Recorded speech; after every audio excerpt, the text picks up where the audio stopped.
el conversatorio de esta noche quiere, a partir de las invitadas e invitados que tenemos, compartir algunas reflexiones que evidentemente se enriquecen también con sus aportes y reflexiones también. Así que yo dejaría este momento de mi intervención para dejar en la moderación al señor Obanlay. Él es director de la Dirección de Políticas para Población Afroperuana, quien estará moderando el diálogo de esta noche con los ponentes que nos acompañan y que evidentemente esperemos que pueda resultar del agrado de todos ustedes. Muchas gracias, buenas noches. Dejo con Obanlay esta noche.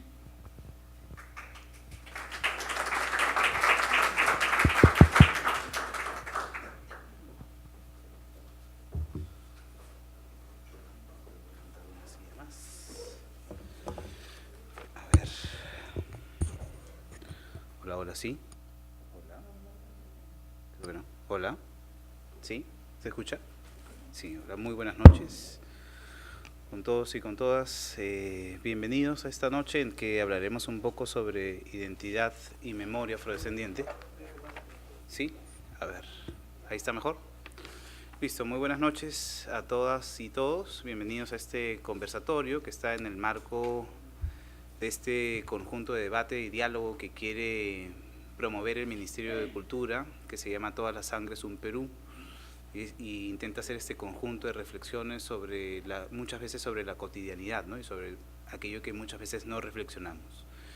Y esta noche vamos a reflexionar un poco sobre la identidad y la memoria en los afrodescendientes en el Perú, ¿no?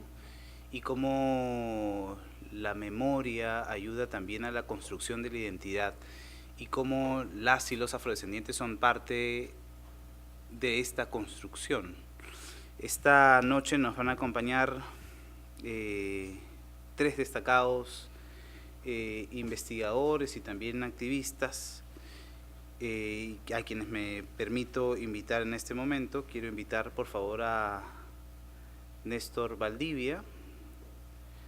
También quiero invitar por favor a Newton Mori y a Sofía Carrillo para que puedan acompañarme y empezar en esta conversación, eso que pretende ser una conversación durante esta noche. Yo me pondré hacia un lado para que nuestros invitados tengan la oportunidad de conversar entre ellos y debatir un poco sobre este tema, que creo que es un tema interesante, vinculado a la memoria y la identidad afrodescendiente en el Perú. Como ustedes saben, el formato de estos conversatorios es un formato abierto, es una conversación. Cada uno de nuestros participantes tendrá aproximadamente 5 minutos para debatir sobre alguno de los temas o los ejes que nosotros proponemos durante este conversatorio. Una de las cosas que, digamos, cuando hablamos de memorias, hay muchas cosas de las cuales hay que hablar y conversar. Hoy en realidad no entraremos a estos aspectos muy teóricos sobre las memorias, ¿no? Pero sí hay que recordar, digamos, que cuando vamos a hablar o abordamos los temas de memoria, estamos refiriéndonos a los recuerdos, a los olvidos, a las narrativas, a estas cosas que también involucran no solamente el ser, la persona individual, sino también lo social, ¿no? Y cómo estos recuerdos con lo social van construyendo memorias o también van dejando algunas, ¿no? Y entonces para nuestro mundo hoy, en recordar y construir a través de eso memoria e identidad es fundamental. Para empezar con el primer eje de la conversación, y digamos, empezaremos desde mi derecha hacia la izquierda, para empezar con Néstor y terminar con Sofía. Uno de los primeros ejes propuestos para esta conversación durante esta noche están vinculados a esta idea de cómo se ha construido la identidad en el Perú en los últimos tiempos, ¿no? Esta ha estado muy vinculada, por supuesto, a la problemática indígena y al mestizaje, ¿no? Y recientemente hay algunas ideas vinculadas a la choledad que van ingresando a nuestro escenario, ¿no? con mucha potencia, ¿no? Pero en este mosaico de ideas de la construcción de la identidad y este parece migrante que llegase a, digamos, hacia la costa y hacia Lima, en realidad como el centro, todavía teniendo esta idea central de Lima, penetra, digamos, y empieza como que a generar un conjunto de cambios culturales en las grandes ciudades, ¿no? Sin embargo, la presencia afrodescendiente parece no ocupar un lugar, ¿no?, expectante, digamos, en la construcción de esta identidad, ¿no? Esta identidad que es dinámica, que se transforma, ¿no? Parece no estar, o sea, está física, o sea, tiene su presencia en estas grandes ciudades, especialmente en la costa, pero no es parte de esta construcción de la identidad, ¿no?, esta nueva identidad dinámica que se genera. Yo a partir de este momento dejo los micrófonos abiertos para que aproximadamente entre 5 o 10 minutos nuestros invitados puedan darnos sus primeras aproximaciones en esta idea de cómo se está generando la memoria y la construcción de la identidad en este nuevo Perú.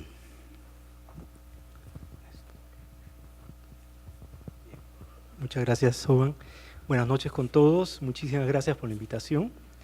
Respondiendo un poco a la pregunta que Oban plantea como una forma de invitar a la conversación y al debate, quizás una primera reflexión que me gustaría hacer es qué significado tiene la memoria histórica y qué relación hay entre memoria e identidad.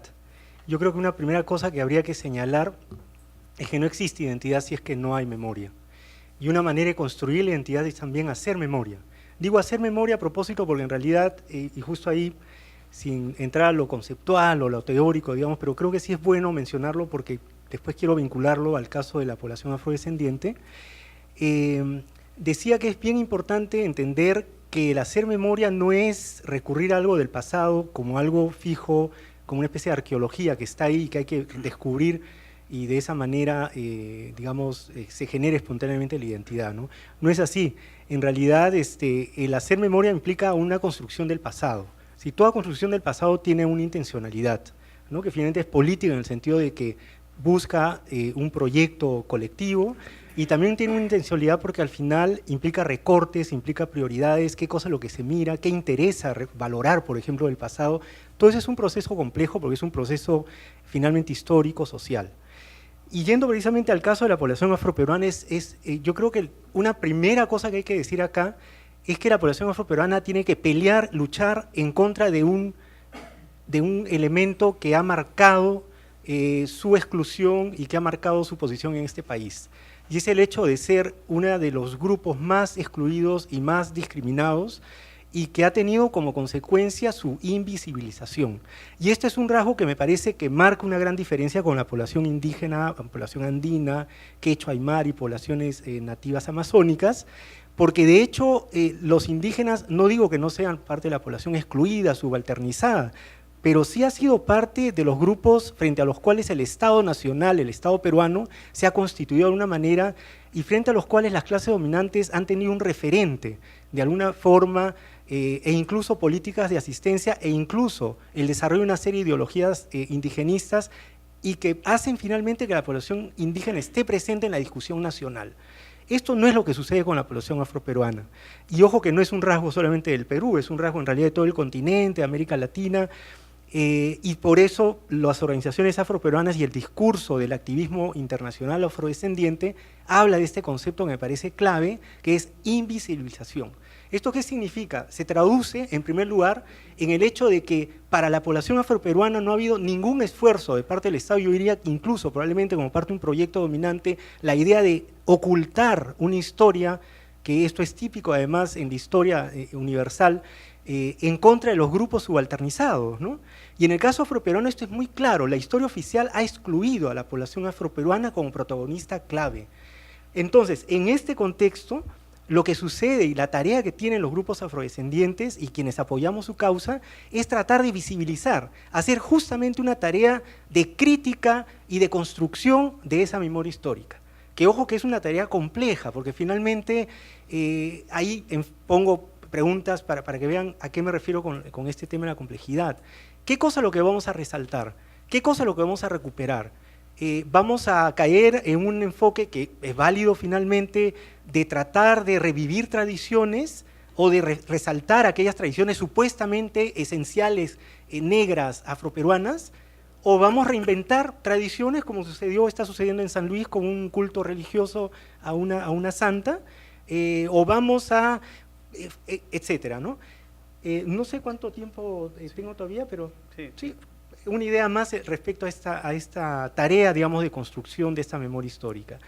Y es el hecho que finalmente este recorte, esta priorización, esta selección que hacemos finalmente de la mirada hacia atrás y del pasado, es una selección y un recorte que tiene que ver también con la experiencia histórica del pueblo afroperuano. Y acá me gustaría después poder explicar algunas cosas que hemos venido reflexionando a partir de estudios que hemos desarrollado en GRADE, precisamente sobre el tema de la identidad afroperuana, afrodescendiente. Y para adelantar quizás algunas ideas podríamos decir, en primer lugar, la experiencia histórica de la población afroperuana en nuestro país está marcada por un desarraigo y un quiebre, digamos así, casi epistémico, entre lo que viene a ser el origen y finalmente lo que da cuenta de la diáspora africana a raíz del sistema esclavista que empezó a funcionar desde hace siglos atrás. Yo creo que ese es un elemento importante a tener en cuenta en la experiencia individual, colectiva, histórica de la población afroperuana, porque de alguna manera sus referentes, y esto lo puedo explicar después con más calma, para la construcción de esa memoria histórica son referentes básicamente nacionales y locales. Digo básicamente porque es cierto que las organizaciones afroperuanas impulsan a la vez un discurso que busca recuperar ese pasado africano, o en todo caso se basa en estas dos naciones básicas de la afrodescendencia, ¿no? Que es este vínculo con la madre África y el reconocimiento a la pertenencia a un colectivo que viene a ser esta diáspora del esclavismo de los esclavos africanos, ¿no? Hay una serie de estudios, no hay tiempo para referirlos en detalle, pero hay una investigación entre ellos muy interesante de una socióloga afroamericana que hizo un trabajo de campo con técnicas etnográficas y se quedó varios meses, casi un año, en una localidad del norte, y ella confirma un poco estas hipótesis que ya se venían planteando hace un tiempo respecto a ese desconocimiento, ruptura histórica o falta de memoria, digámoslo así, respecto a ese pasado africano, ¿no? Sin embargo, y con esto termino, eso no significa que estos pueblos no tengan una identidad, no significa que estén construyendo una identidad, que tiene una serie de referentes que en otros estudios que hemos desarrollado hemos visto que tienen que ver principalmente con una serie de elementos vinculados a lo que ellos conciben como raza, a su cultura, a esas tradiciones que ellos consideran típicamente negras o afrodescendientes, y a la vez con esa cultura local en la cual se funden una serie de elementos culturales que no solamente son afrodescendientes, sino también vienen de otras etnias, vienen incluso de elementos indígenas, ¿no? Lo cual también debería hacernos reflexionar respecto a los procesos de interculturalidad que han marcado la propia construcción de la identidad afroperuana en nuestro país. Listo, gracias Néstor. Yo también sobre el mismo eje le daría la palabra a Newton Mori para que pueda hablarnos un poco sobre la memoria y la identidad y esta construcción y cómo está presente físicamente, pero no está también en la construcción de la identidad nacional, ¿no? Primeras reflexiones. Buenas noches con todos y con todas. Lo que surge de la identidad en nuestro país es de que en los últimos tiempos ha habido una problematización con respecto a nuestra identidad, ¿no? Y esta problematización no es gratuita, ¿no? Surge a partir de que las identidades supuestamente que deberían identificar a todos los peruanos, entre comillas, no resulta en un ejercicio efectivo a nuestra identidad, ¿no? Y esta problematización no es gratuita, ¿no? Surge a partir de que las identidades supuestamente que deberían identificar a todos los peruanos, entre comillas, no resulta en un ejercicio efectivo de derechos ni un reconocimiento de ciudadanías. En la práctica social, en la vida cotidiana, tanto andinos como amazónicos y afroperuanos encuentran una serie de trabas para reconocerse como parte del Estado, y el Estado también se encarga mediante sus políticas o la ausencia de ellas de marcar esa distancia, inclusive dentro de sus discursos oficiales e inclusive en momentos coyunturales críticos surge inmediatamente la imagen del otro, o sea, ya sean indígenas o afrodescendientes, pero principalmente indígenas, como desestabilizadores del sistema o que son ajenos al sistema, que son contrarios al sistema, que son contrarios al desarrollo. de tal forma de que la identidad es el ejercicio político de poder, y en la medida de que las organizaciones, comunidades toman conciencia de que estos discursos de la identidad no responden a sus necesidades, surgen las otras construcciones de identidad.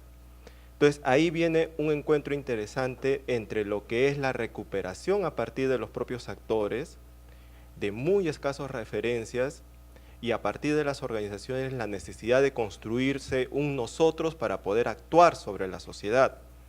Dado que no me incorpora, entonces ¿quién soy? ¿Cuáles son mis referentes? Y a partir de ahí se empieza el proceso de construirse un ser social que permite interactuar y que permite explicar también la situación de la misma colectividad dentro de la sociedad. Y al mismo tiempo esta necesidad se encuentra con un vacío de referentes dentro de lo que es el campo académico, o dentro de las construcciones académicas formales de lo que es la identidad o las raíces de nuestra identidad en nuestro país. En el caso de los afrodescendientes, hasta 1854, o sea, el año de la abolición de la esclavitud, estuvieron muy presentes dentro de las políticas de Estado, del Estado colonial y del inicio de la República.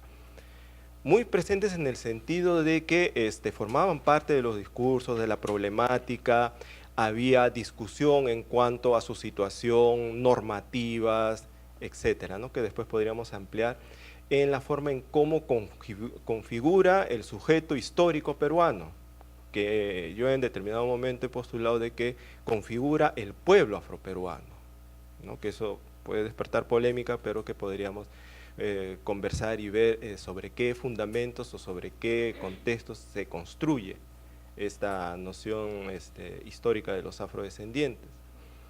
Pero a partir de 1854 empieza a desaparecer dentro de los discursos históricos y del interés de la sociedad lo afrodescendiente, porque se considera de que el problema hasta ese momento, el de la esclavitud, aboliéndose la esclavitud, terminaría por incorporarlo dentro de del ser social de la sociedad, valga la redundancia.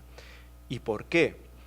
Cuando uno empieza a leer las crónicas, los documentos de los virreyes, inclusive los documentos inquisitoriales durante la época colonial, los viajeros, uno encuentra de la presencia de la población afrodescendiente en las grandes ciudades de la costa y de la sierra también.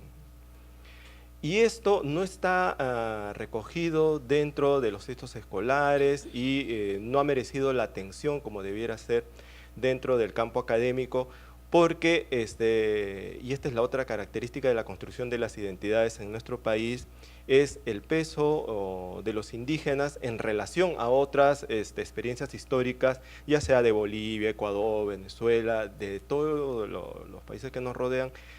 El peso del indígena en la construcción de nuestra sociedad, ha sido tan gravitante, pero al mismo tiempo ha tenido mecanismos de inserción y de enfrentamiento dentro del sistema, que por ejemplo ha permitido o que ha llevado a cuestionar, por ejemplo, de que en el caso de Perú, ¿por qué el movimiento indígena no tuvo un impacto, una movilización, como sí sucedió en Bolivia, Ecuador, o viene sucediendo en Bolivia, Ecuador y tal, y vienen ahí los argumentos de una falta de movilidad social, etcétera? Igual con ese enfoque, analizando la situación del pueblo afrodescendiente, encontramos que el pueblo afroperuano tiene características que no lo tienen otros pueblos, ni de Ecuador, inclusive de Bolivia, ni de Venezuela, que si gustan después podremos indagar en cuáles son estas características y qué ha permitido configurar un tipo especial de construcción de identidad. Lo otro que viene a insertarse dentro de esta construcción de identidad y de memoria es de que los pocos trabajos que dan cuenta de la experiencia histórica de los afrodescendientes son elaborados a partir de la experiencia de Lima. Casi todos los estudios se centran en la ciudad de Lima por una cuestión metodológica, de acceso a documentos, pero lo cual no quiere decir de que no hay esa misma cantidad de material para otras zonas, no solo de la costa, sino de la sierra y de la selva de nuestro país. La cuestión es de que no se han emprendido las investigaciones en ese sentido para poder visibilizar el impacto, la presencia y la articulación de lo afrodescendiente, ya sea dentro de las culturas costeñas, con la presencia occidental, español y de otros, inclusive la indígena, su presencia y su articulación a las tradiciones culturales indígenas e inclusive su presencia en la selva. Eso no se ha investigado, hay documentación y que da cuenta de una diversidad de experiencias y de inserciones sociales de la población afrodescendiente que después ha tenido impacto en la manera como se ha ubicado dentro de la sociedad, la manera como ha construido sus relaciones con el entorno, la forma en la cual el Estado ha construido su relación con respecto a los afrodescendientes y cómo después de 1854 como que desaparecen dentro de la sociedad. Y desaparece dentro del discurso precisamente porque se les asumía muy próximos a la experiencia urbana, de las élites, porque uno empieza a leer los testimonios de la época, lo afrodescendiente está a todo nivel, a nivel urbano. Inclusive en los artículos de los costumbristas hablan de que el oficio político ha devenido en oficio vil por la participación intensa que tienen los negros en la política.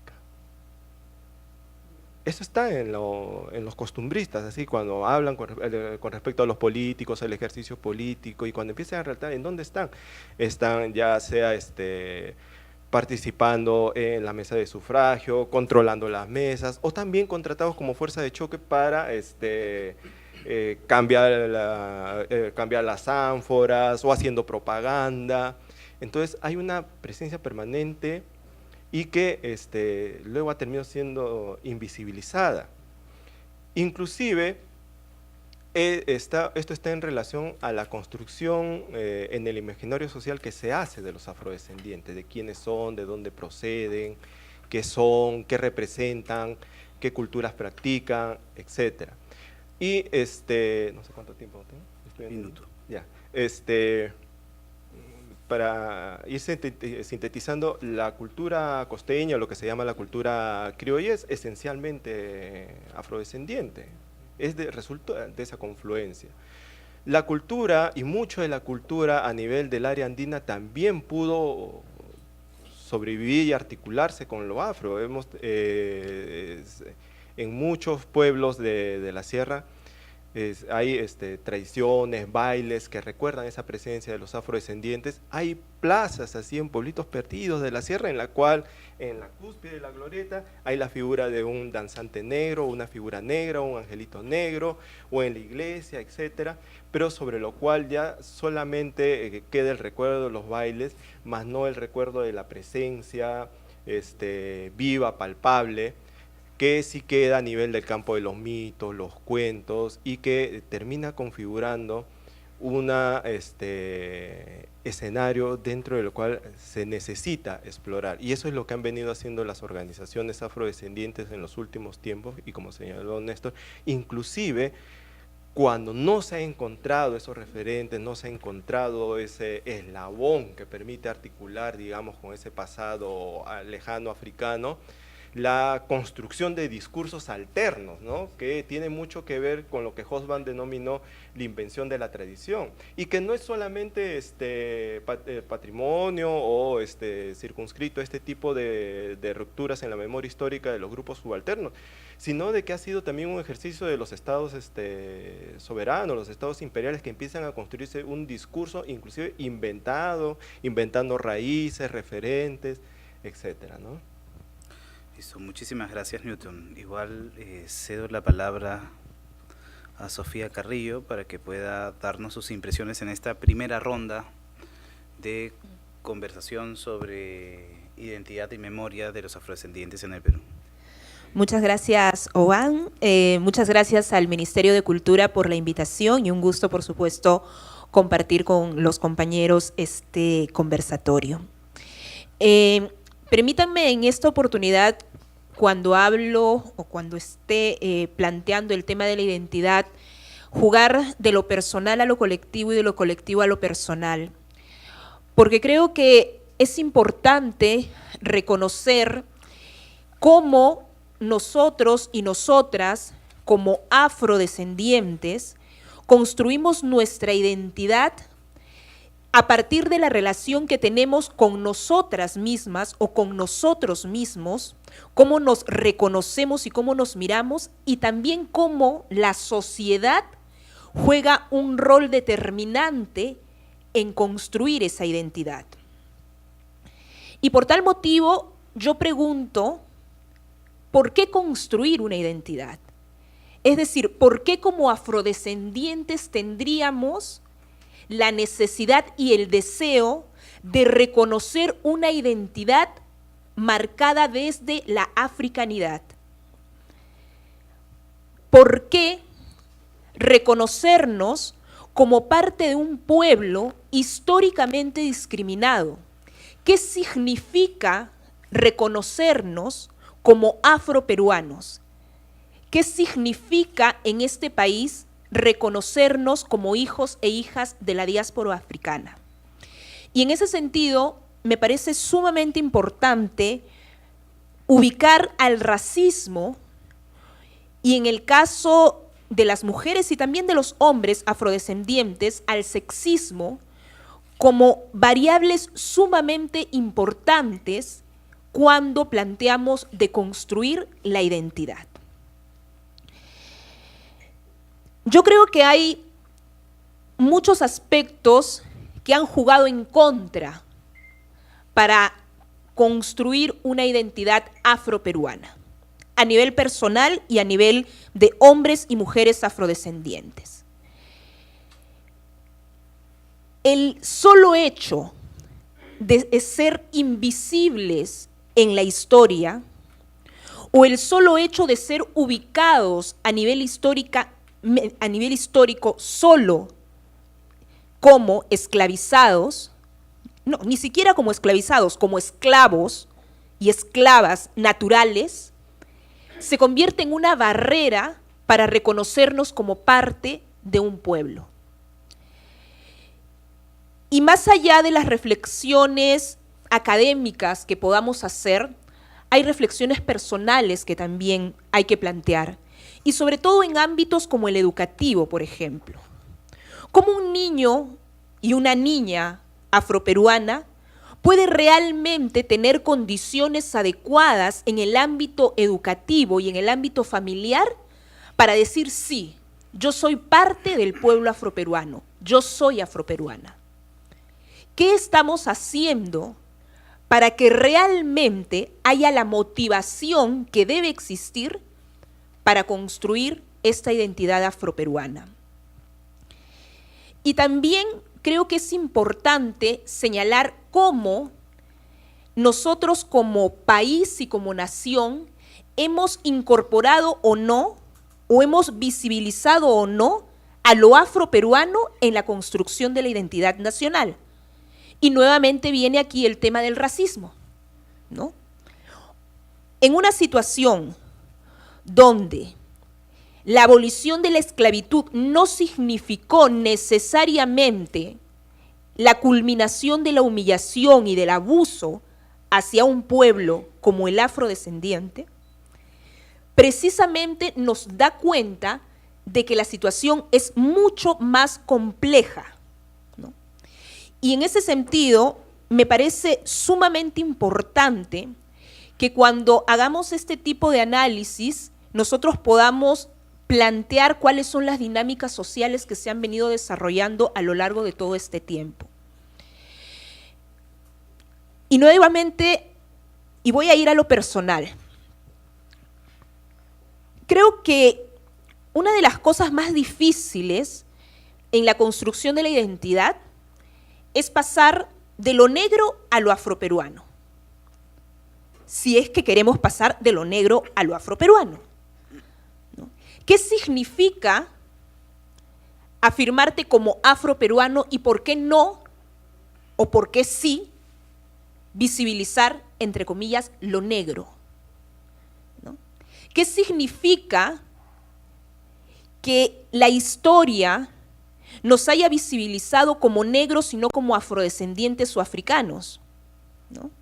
¿Qué significa que la historia haya acuñado este término esclavista, que finalmente significó la diferenciación de los seres humanos y la ubicación de nosotros como africanos y afrodescendientes como seres sin alma?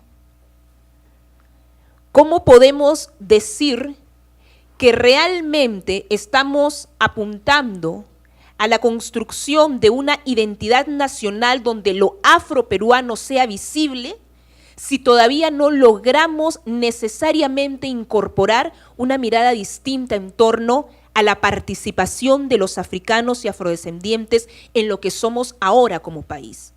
Yo creo que esa es una entrada sumamente importante en la construcción de esa identidad.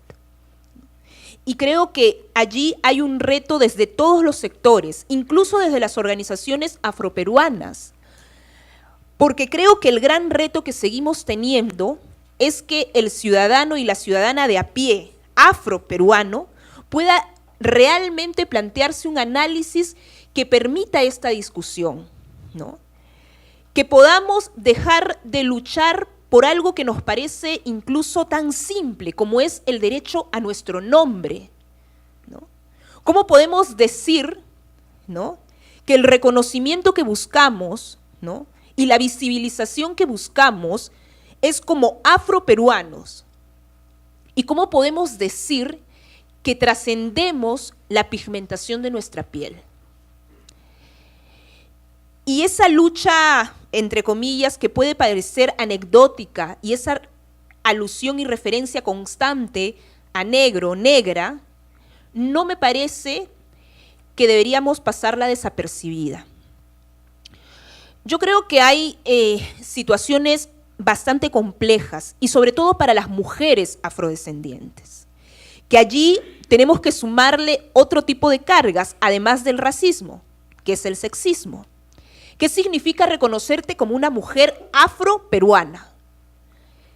¿Cuál es la referencia histórica que tenemos de la participación de las mujeres afrodescendientes?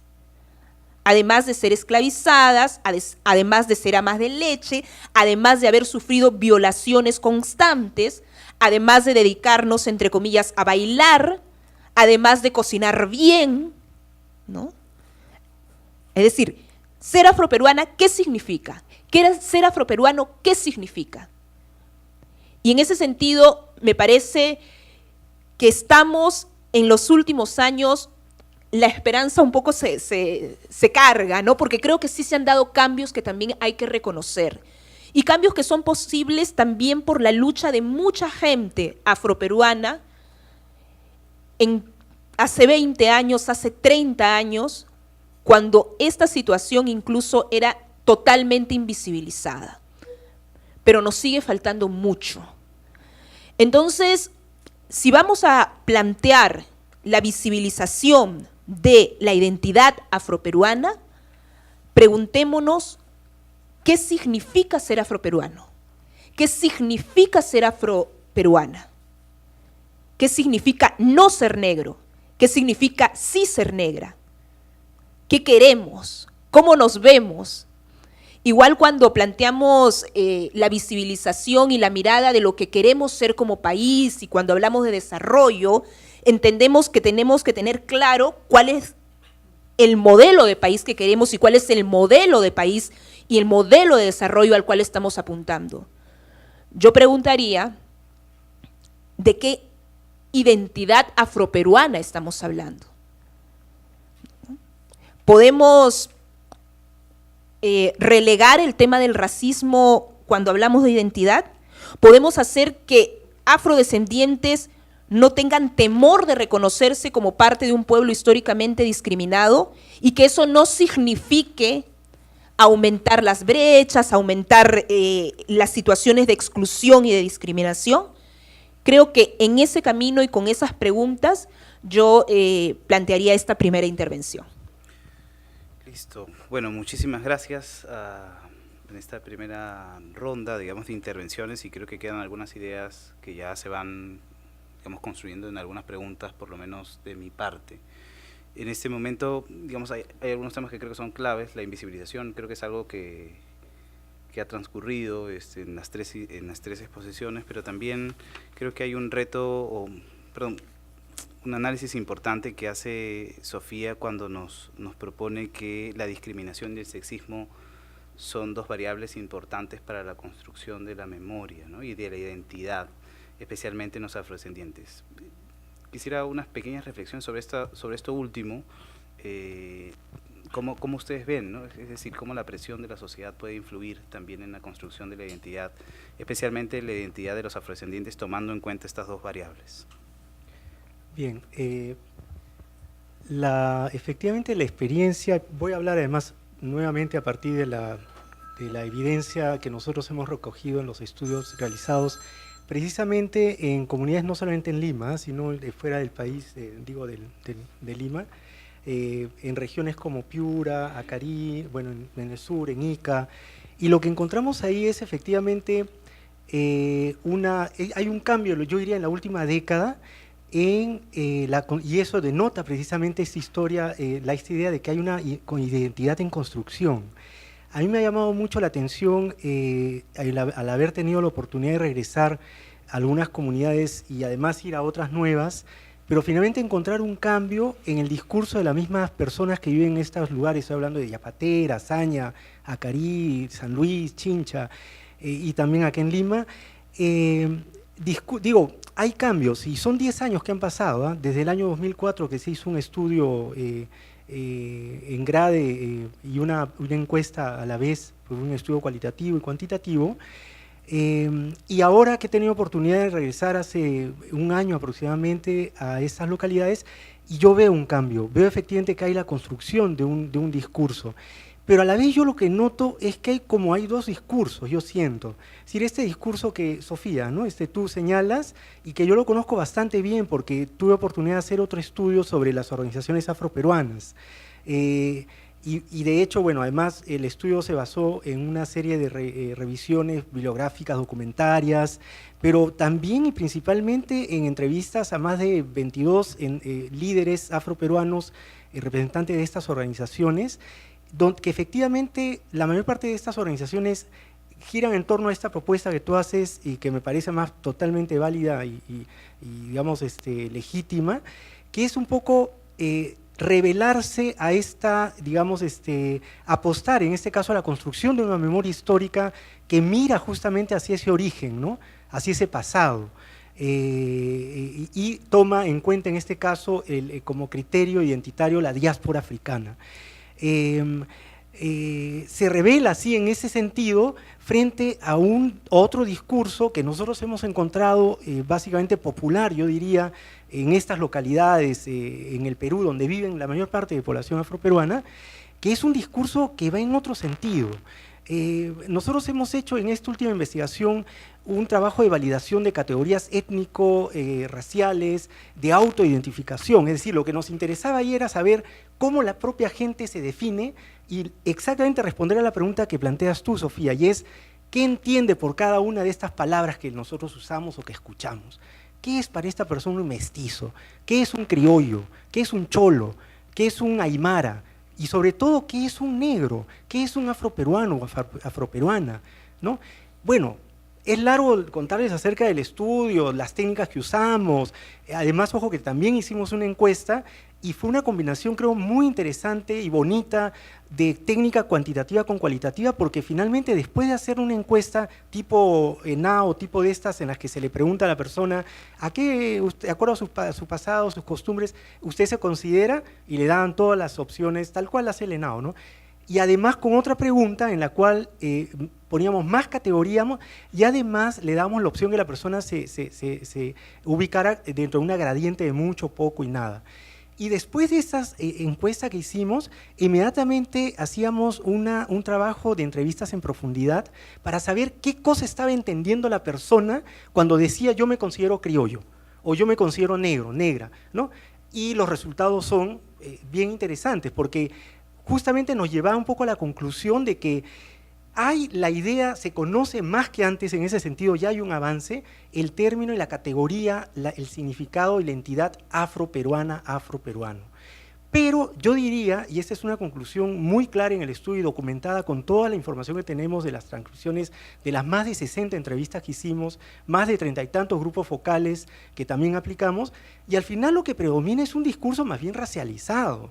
Entonces yo creo que lo que debemos, y de repente invito a conversarlo ahora con todos ustedes, trabajar y conversar acerca de qué desafío es el que implica para las organizaciones afroperuanas y el movimiento afroperuano el convencer, el desarrollar un discurso que no solamente sea de un grupo, que me parece válido, frente es el grupo más lúcido, el grupo élite dirigente, como todo movimiento debe tenerlo, pero yo creo que también debe ser un discurso que de alguna manera se articule a un discurso que es popular, y la verdad es que ese discurso popular prefiere el término negra, negro, moreno también y sobre todo, y en segundo yo diría casi en tercer lugar afroperuano, pero no solo eso. El significado que tiene para estas personas el término afroperuano, y he traído acá la transcripción de algunas entrevistas, es un significado racializado. Para nada hay, en muy poca gente, no voy a decir para nada, porque sería también exagerado decir, pero en todo caso, en muy poca gente hay esta referencia a lo justamente cultural africano, y menos aún esta apuesta, yo diría más política, ¿no? Porque finalmente hay una apuesta de construcción política cuando uno dice, un ratito, yo no me defino por mi color, ¿no? Porque, ojo, y en eso estoy de acuerdo, el término negro y negra es un término colonial, racista. Y la gente, ojo, y con eso termino, no es que esté aceptando el racismo, para nada. La gente se revela y es consciente de que la población afroperuana es la más discriminada en términos raciales. Pero yo creo que ahí está el punto, y a lo que quiero aportar en este caso desde la investigación, lo que nosotros estamos encontrando es que lo que la gente hace es resignificar ese término racista. Y cuando nosotros le hemos preguntado y hemos seguido hablando sobre qué significa para ellos esa negritud, esa afrodescendencia, lo que la gente al final acaba diciendo es una cosa increíble, le da la vuelta. Y es este discurso que más o menos conocemos y que nosotros hemos llamado el orgullo negro. Dice, bueno, soy negro ¿y qué? Porque negro significa, y empieza a darnos una serie de significados y atributos y cualidades realmente que las personas valoran. Te dice, negro, pues negro significa incluso valores morales y rasgos psicológicos de las personas, con un elemento común a todas las personas. Estoy hablando de lo que ellos, las mismas personas, dicen, por lo tanto, cómo ellos se autoperciben, ¿no? Entonces yo quiero dejar esto acá justamente para invitar a reflexionar un poco sobre cómo podríamos hacer para hacer un trabajo organizativo, político, que tome en cuenta o tome como punto de partida esta realidad que me parece que es algo importante a tener en cuenta. Finalmente, cuando hablamos del movimiento afroperuano, creo que estamos hablando justamente de esta población, ¿no? Newton, por favor. Lo que acaba de decir Néstor me abre también muchas dudas y también muchas cosas que pude observar cuando estaba en el movimiento negro Francisco Congo hace 25 años, cuando hacía trabajo de organización en las comunidades. Y creo que en determinado momento lo hemos conversado, ¿no?, sobre estos hallazgos que ha tenido Néstor, que se cruzan con zonas de comunidades donde ha habido una fuerte presencia, no sé ahora, del movimiento negro y después de las acciones de SEDET. Lo cual habla de una cuestión muy importante, ¿no?, del papel de las organizaciones en la problematización de las identidades, en buscar dar sentido, articular la realidad social con la realidad nacional. Y voy a contar algo que me pasó ya hace cerca de 20 años en una comunidad, en la comunidad de San José de los Molinos, en Ica, y que después lo encontré en otras comunidades. Nosotros estábamos haciendo un estudio con respecto a racismo y discriminación en los colegios. A partir de una pregunta, entre otras, si consideraban, tanto la pregunta se hacía a profesores y alumnos, si consideraban que existían razas entre los seres humanos, que si había una cuestión de valoración en la raza, si había una jerarquía, y los profesores en una gran medida consideraban que sí existían razas y que sí había jerarquía, ¿no? Y cuando se le pedía que hacía la jerarquía, que estuviera el blanco arriba, después diferente, ya sea norteamericano, europeo, al último estaban los negros. Y eran profesores en una comunidad negra. Y cuando preguntábamos a los alumnos, la misma situación. Igual, esa jerarquía de que existen razas, de que hay razas superiores y razas inferiores. Y así claramente lo decían los alumnos, hay razas inferiores. ¿Y cuáles son esas razas inferiores? Los negros. y eran alumnos negros.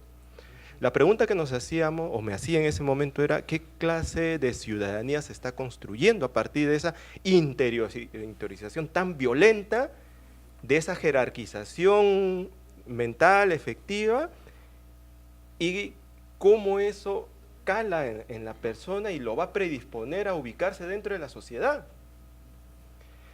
Entonces, esto nos llevó a entrevistar por separado a profesores y alumnos. Los profesores sí estaban convencidos de que existían razas y existía esa jerarquía porque era así. ¿Y por qué? Porque los blancos son más inteligentes, los negros pues no, lamentablemente no rinden pues en los estudios, me decían así los profesores. Y cuando le preguntaba a los alumnos, ya con cierto temor, me decían una cosa muy distinta con respecto a esta jerarquización. Decían de que somos pobres, o sea, estamos mal, o sea, su reflexión no era en cuanto a la calidad del ser humano, sino en cuanto a su situación. Como decir que los pobres son los últimos de la fila, por la pobreza, los negros por la pobreza, no había una explicación, no había una articulación entre su situación social y el entorno, ¿no? O sea, estamos pobres y cómo allá al otro lado están mejor. O decían también, veo en la televisión, no veo un negro. O sea, veo la información y ahí sí proliferaban mano negra, tras esto, día negro, todas esas cosas que ahora más o menos se ha disminuido. Entonces, la visión que había en estos alumnos de esta comunidad y que después encontré en otras comunidades de Yapatera, después hacia el sur, era en cuanto a su situación social, no en cuanto a su naturaleza. Pero los profesores sí creían que era una situación intrínseca, natural y orgánica de los afrodescendientes. Hicimos una prueba de contraste acá en Lima, e igualito en ese sentido de contenido biológico, de que naturalmente son así. Entonces, eso también planteaba cómo construir un discurso que permita explicar la situación de pobreza. Entonces, ahí el tema del racismo y la discriminación jugaba un papel muy importante para explicar la configuración social del pueblo afrodescendiente. Y mostrábamos de que habían leyes, decretos en la época colonial que hacía que inclusive qué deberían comer, por dónde deberían transitar, cómo deberían vestir, dónde deberían vivir. Entonces, por eso cuando hablo de pueblo históricamente constituido es porque se ha constituido por un marco legal que les ha combinado a esta situación sobre la cual ha permitido construir un todo que no lo es. Y permíteme que te robe un minuto más, que no lo es. ¿Por qué? Cuando Sofía pregunta con respecto a qué es lo afroperuano es muchas cosas. Porque cuando uno pregunta acá en Lima, oye, ¿qué es la cultura negra? La música, ¿no? La quimba, la comida. Eso es una construcción urbana, es un discurso urbano de lo negro, a partir, sí, de grupos como Perú Negro, también ha intervenido también Nicomedes Sontracuz y otros, que han permitido construir esa imagen de la cultura negra, que es una visión urbana. Eso no tiene correspondencia a nivel de las comunidades, de las 80 y tantas comunidades que he podido censar e investigar y ver, eso no tiene correspondencia. Si uno dice los negros o en el Perú los afrodescendientes tocan cajón, uno va y el cajón no está en todos sitios. O sea, el cajón es un instrumento que sí hay en algunos sitios, pero no es extrapolable a toda. Que la comida, que esto, no, la culinaria afrodescendiente diversa. La de Piura no tiene nada que ver con la de Tacna, ni con la de Ica, ni siquiera la de Coyungo, que está cerca a Cari, no tiene nada que ver. Pero sí hay prácticas que permiten identificar, digamos, como un lejano referente de una construcción de un ser del afrodescendiente. Lo afroperuano en nuestro país encierra muchos mundos que necesitan ser conocidos, estudiados, indagados, y que cada uno presenta una riqueza enorme. Y mucho de la afirmación positiva en los últimos años ha partido desde los profesores. Una estrategia dentro del movimiento negro, cuando hacíamos la labor política, era articular a los profesores afros en las comunidades. Fueron nuestros primeros líderes, nuestros primeros referentes. ¿Por qué? Porque ellos iban a actuar dentro del colegio. Les brindábamos material. Cuando necesitábamos hacer una capacitación, pucha, el colegio estaba ya a nuestra disposición, hablamos, todo. Y eso ha permitido ir construyendo, en primer lugar, una positivización de reconocerse como negro. Lo afrodescendiente es un discurso posterior, y al igual que lo indígena es una construcción política que aspira a sacudirse de estas taras sociales, y es una resignificación que se hace a partir de las organizaciones políticas afrodescendientes e indígenas. Por eso de que ir a una comunidad y preguntarle a afrodescendientes o indígenas muchas veces no tiene un sustento, salvo que lo hayan escuchado a partir de su organización, pero es todavía procesos que se están construyendo. No es algo que esté acabado, y eso no significa de que sean un fracaso en un referente. Forma parte de los procesos de construcción, y esto sí, y esto quiero señalarlo muy bien, a partir de los afrodescendientes y a partir de los indígenas, esos discursos de identidad. Los otros referentes, negro, cholo, etcétera, todo lo que se nos puede ocurrir, son miradas coloniales, desde la otredad, desde el otro que trató de significarlos o significarnos como lo más bajo dentro de la esfera social para no tener acceso al ejercicio legítimo de poder.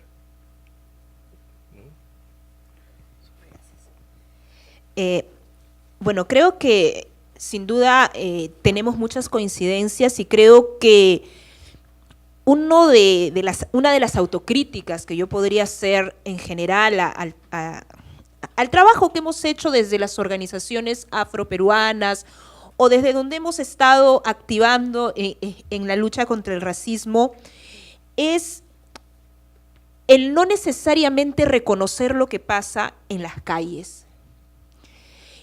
Y yo creo que incluso el término negro, que nuevamente lo pongo a colación, desde el discurso político tenemos claro que nos afirmamos como afroperuanos y como afroperuanas, ¿no?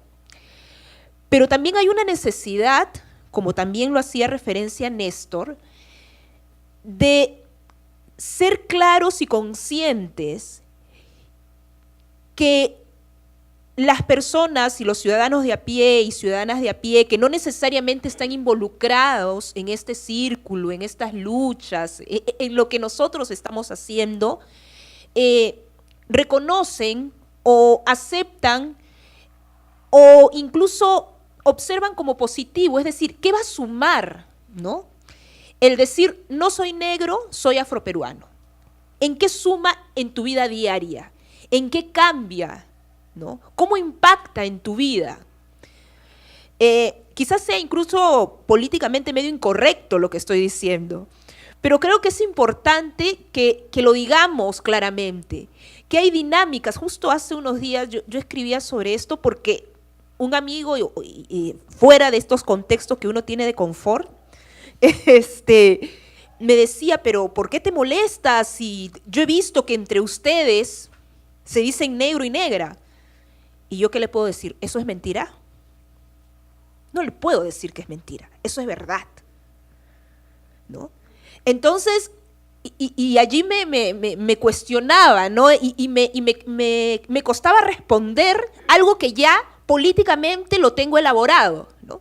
Políticamente yo te voy a decir, soy afroperuana y que somos hijos de la diáspora, lo creo. Ojo que no estoy diciendo que no.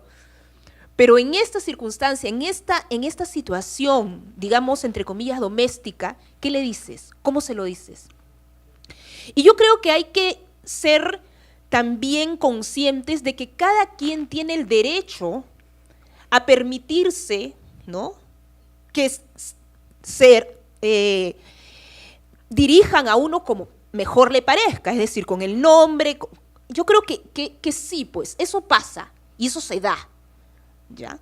Pero eso no quiere decir, como también había señalado Néstor, que nosotros no podamos reconocer que sí es un término acuñado, ¿no?, en un contexto esclavista, ¿no?, y que es un término heredado de este proceso lamentable, humillante inhumano, ¿no? Entonces, la negación por la negación no creo que sea el camino. Es decir, no, soy más que la pigmentación de mi piel, soy afroperuano por esto y por esto. Ustedes se dirigen, se reconocen y se hablan así, es cierto, es parte también de mi derecho, ¿no? De mi derecho a querer relacionarme como mejor me parezca con la gente a quien yo le he permitido que lo haga.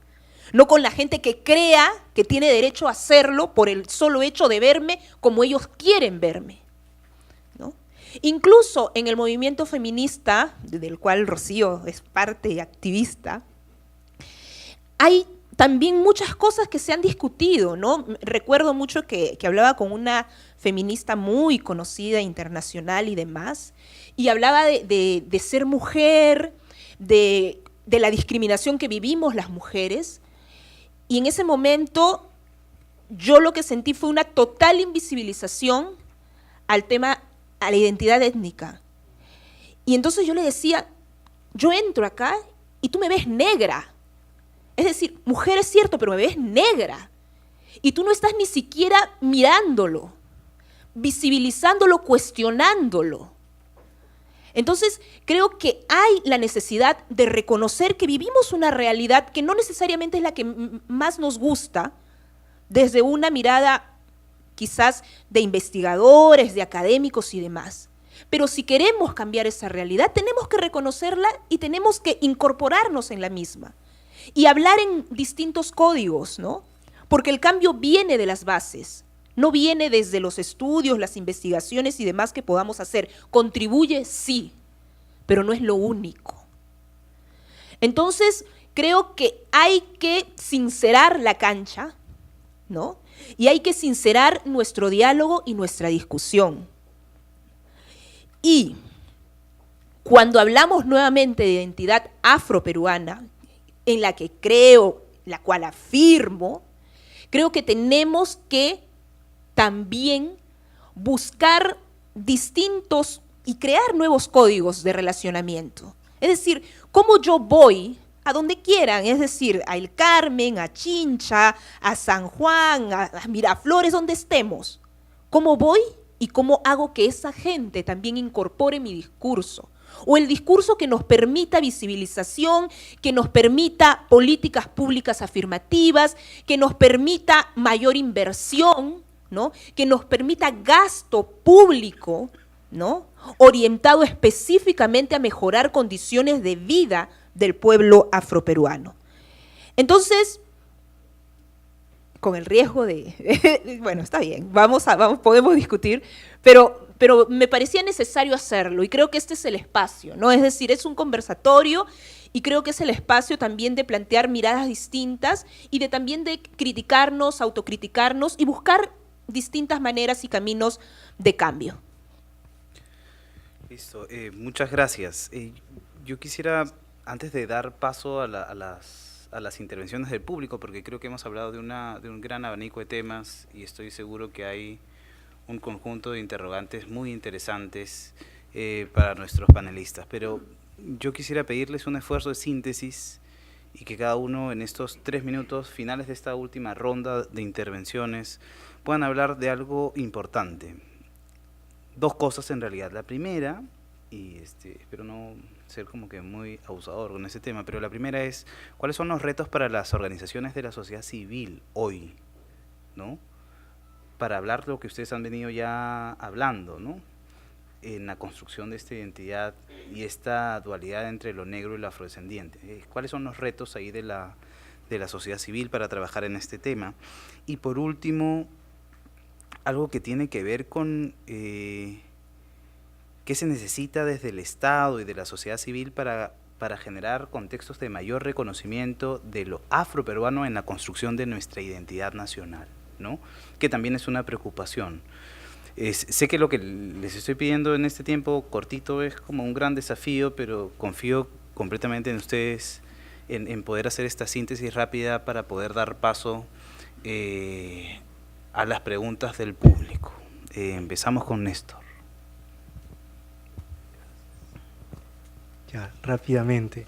Sí, creo que, de hecho, básicamente creo que hay coincidencias y el aporte que yo hago es desde la investigación académica, es cierto, pero una investigación que lo que busca es dar propuestas para justamente fortalecer el movimiento afroperuano, ¿no? Entonces, en ese sentido, digamos, no tiene un propósito de crítica. Incluso el libro que publicamos sobre organizaciones afroperuanas es bien duro, es crítico, de hecho, es así, pero está reflejando, es como un espejo, porque reflejó finalmente lo que las mismas dirigentes, organizaciones diagnostican como su situación, ¿no? Esta debilidad del movimiento afroperuano, y ahí voy con la respuesta a lo que plantea Seth Owen, y es una debilidad que precisamente yo creo que tiene que ver con, para superarla, tendría que haber un esfuerzo de parte del movimiento afroperuano por tratar de articular su discurso con el discurso de estos sectores, digamos, mayoritarios populares. Es mi punto de vista. Ahora, lo que pasa es que yo creo que la tendencia va a ser a que la gente al final puede llamarse negro, afroperuano, lo que sea, pero el significado y el contenido que le va a dar a esta autoidentificación y proyecto político, finalmente va a trascender el color de piel, y yo creo que hacia eso apuntan un poco los mejores y mayores esfuerzos que hemos identificado en los estudios, tienen que ver justamente con un trabajo político de revaloración cultural muy fuerte, que tomando el término negro o no, va un poco más allá y plantea, acá hay una herencia como afrodescendientes. Quiero poner el caso de Zaña, no es el único, pero probablemente uno de los más importantes y paradigmáticos, que tiene este trabajo hecho a partir y en torno al Museo Afroperuano, y que yo creo que es el motivo por el cual tenemos como consecuencia en Zaña un lugar donde más allá del color de piel, la gente se siente afrodescendiente.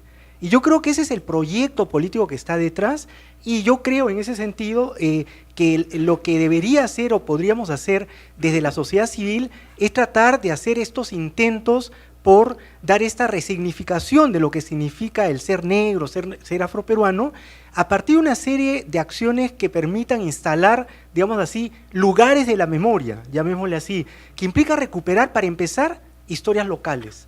Y eso me parece me parece muy importante el discurso de la globalización, el enganche con el movimiento transnacional afrodescendiente, pero yo creo que también hay que valorar algo que hizo el movimiento negro Francisco Congo desde los años 90 e incluso antes, que fue trabajar, en este caso, con proyectos sociales y con un trabajo pedagógico, político de recuperación de la memoria local. Y lo que nosotros hemos encontrado en lugares como Yapatera también es justamente esta idea de crear estos centros culturales, museos en los cuales se recupera, por ejemplo, la memoria de qué significó la esclavitud ahí, en esa hacienda que funcionó, donde ahora funcionaba la comisaría, pero que se piensa hacer ahí un lugar, justamente una especie de museo, emulando de alguna manera lo que se hizo ya desde hace 10 años o más en Zaña, ¿no? Entonces, ¿qué cosa podemos hacer? Desde las familias, desde la escuela, desde las comunidades y desde el Estado.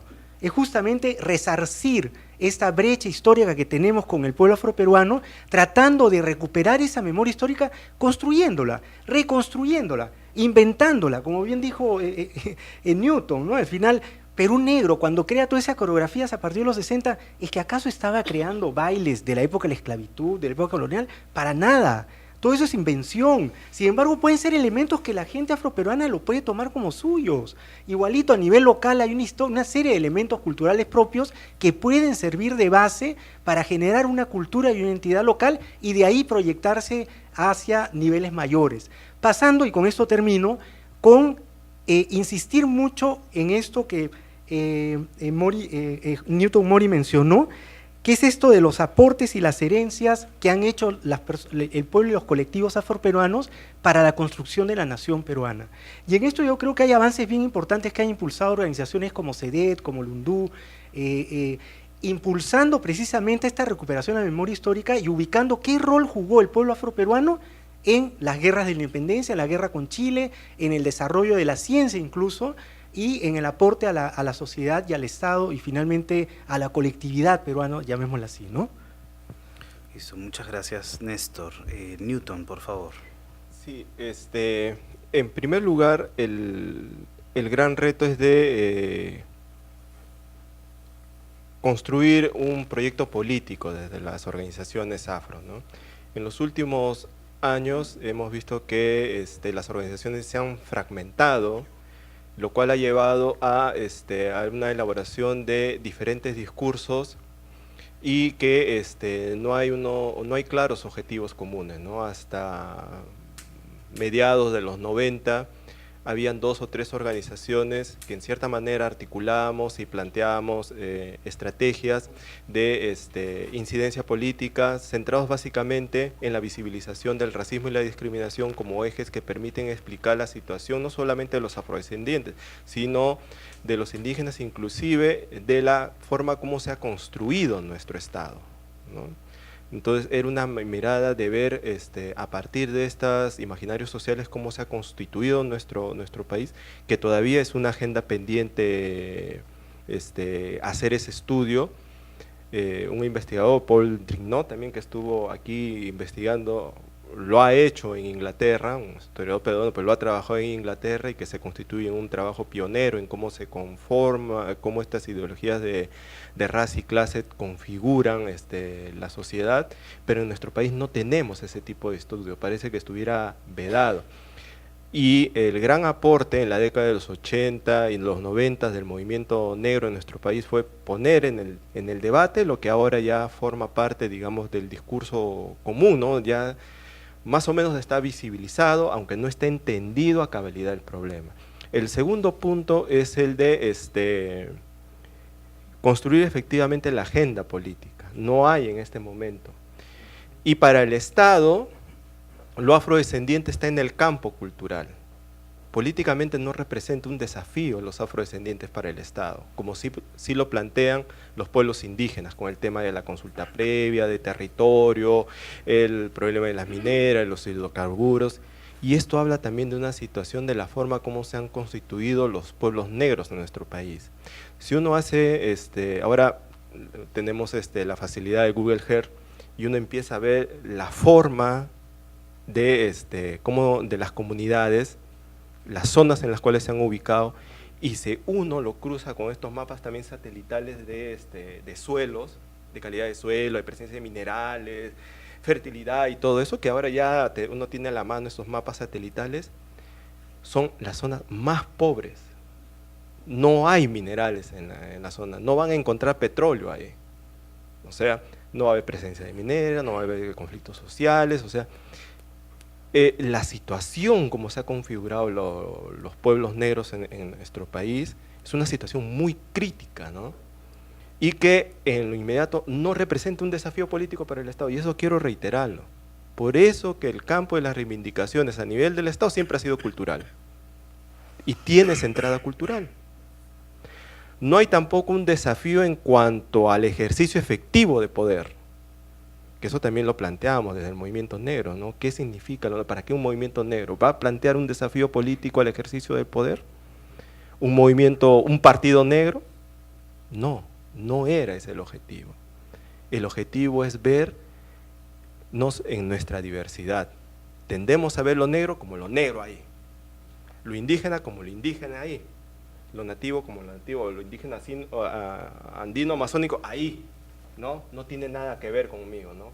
Como que estuviéramos dentro de un globo y no nos preguntamos cuánto de indígena hay en mí, cuánto de negro hay en mí, cuánto de la constitución de nuestra sociedad, de lo que somos como país, tiene de negro, tiene de indígena, tiene de chino, etcétera. Así sin ir muy lejos también, las zonas de las haciendas, ¿no? Donde están hasta ahora los pueblos negros, también fueron zonas de asentamiento de culís chinos, y tal es así que también hay afros chinos, ¿no? Uno que podría identificar como netamente afro a nivel fenotipo, uno pregunta así, en CEDET mismo, varios de los integrantes se preguntan, su abuela es china, o un abuelo ha sido chino. ¿Ah? No chino medio. E igual, entonces, esa es la construcción de las miradas sociales que se ha hecho en nuestra sociedad, así apartando, tú para aquí, tú para allá, o tú no tienes nada que ver conmigo, y eso tranquilamente se solucionó con la ideología del mestizaje, que es una ideología, que eso también es una gran tarea a desmontar en la trampa del engaño que nos han vendido de la identidad como mestizos, ¿no? Muchísimas gracias, Newton. Por favor, Sofía. A ver, desde sociedad civil, nuevamente creo que voy a ser un poco incorrecta. Todas las noches, no sé. Primero yo diría como sociedad civil, como parte también de toda esta dinámica, ¿representamos realmente un movimiento afroperuano? Yo creo que hay un referente de hace 20 años, de hace 15 años, en fin, hay movimientos que han marcado, que creo que en eso hay que reconocer el trabajo que hizo Francisco Congo en su momento, Asonet en su momento, y otras organizaciones. Pero creo que el gran reto desde sociedad civil es realmente fortalecer, si es que reconocemos que existimos como movimiento, al mismo. Porque creo que es algo que no solamente pasa al movimiento afroperuano, ojo, es decir, creo que a todos los movimientos sociales, ¿no? Hay una excesiva fragmentación y un excesivo individualismo, ¿no? Por distintos factores que en estos momentos no toca analizar. Pero creo que eso es algo que también se ha dado y que nosotros tenemos la responsabilidad de cambiar. Y creo que también es importante que el discurso que estamos proponiendo sea incorporado en agendas del movimiento social en general, en la agenda del movimiento de derechos humanos, en la agenda del movimiento feminista, en la agenda del movimiento de las organizaciones que luchan por los derechos sexuales y derechos reproductivos. En esa agenda también tenemos que estar. Y para estar en esa agenda, nosotros tenemos que tener claro cuál es, ¿no? Es decir, estamos hablando de organizaciones afroperuanas, todas reconocidas desde el trabajo que vienen haciendo, es cierto, pero ¿qué estamos hablando como procesos articulados, ¿no? Y en ese sentido creo que ese es uno de los grandes retos. ¿Quiénes van a encabezar eso? Hay que también verlo, ¿no? ¿Qué necesitamos para eso? También, ¿no? Creo que es sumamente importante que nosotras y nosotros podamos realmente plantear un hito y plantear un cambio y también desprendernos de algunas cosas y de algunas necesidades institucionales, organizativas, en fin, que existen y que no podemos negar. Creo que también es importante desde sociedad civil, además de tener claro el discurso ideológico, social, tener claridad sobre cuál es el cambio que queremos. ¿Qué significa, ¿no?, que el pueblo afroperuano sea reconocido a nivel de inversión del Estado, a nivel de mejores condiciones en el acceso a la educación, en el acceso a la salud, ¿no? ¿Cómo esto está impactando o no en nuestras vidas? Y para eso necesitamos, primero que todo, saber dónde estamos, cuántos somos y en fin, y entiendo que eso se va a hacer en el próximo censo. Pero eso es sumamente importante desde mi perspectiva. Con respecto al trabajo que se requiere desde el Estado, creo que, como ya se ha hecho referencia, la recuperación de la memoria es sumamente importante. Para construir esa identidad, primero tengo que saber a qué pertenezco, de dónde vengo, cuál es mi referente, ¿no? Y en ese sentido, el ámbito educativo creo que cumple un papel sumamente importante, ¿no? El sector educación como tal cumple un papel importante para realmente fomentar cambios que puedan significar los mismos en la vida de cada una de las personas, afrodescendientes y no afrodescendientes. Creo que también como movimiento y como Estado no debemos renunciar a afirmarnos como afroperuanos. La lucha es difícil, no es fácil. Precisamente por eso yo planteaba cómo incorporarnos en estas dinámicas cotidianas donde también hay situaciones que debemos reconocer. Pero creo que no hay que renunciar, ¿no?, a reconocernos como afroperuanos y como afroperuanas. Finalmente, recuperando la memoria, podemos plantear, creo, esa necesidad de reconocernos y reconocernos orgullosamente hijos e hijas de la diáspora africana. Orgullosamente hijas e hijos de la diáspora africana. Que puede parecer un discurso político solamente, pero creo que va más allá que eso. Y creo que es importante que nosotros como afroperuanos no desmayemos en eso. Finalmente, recordar a nuestros ancestros que lucharon, que sufrieron. Si ellos pudieron sobrevivir, ¿por qué nosotros no? Si ellos lucharon, ¿por qué nosotros tenemos el derecho de cansarnos? Si ellos sobrevivieron, ¿por qué nosotros vamos a morir en el intento? Creo que tanto desde el Estado como desde la sociedad civil, los retos son muy grandes, pero todos son posibles. Bueno, muchísimas gracias. Yo quiero que por favor brindemos unas palmas a nuestros tres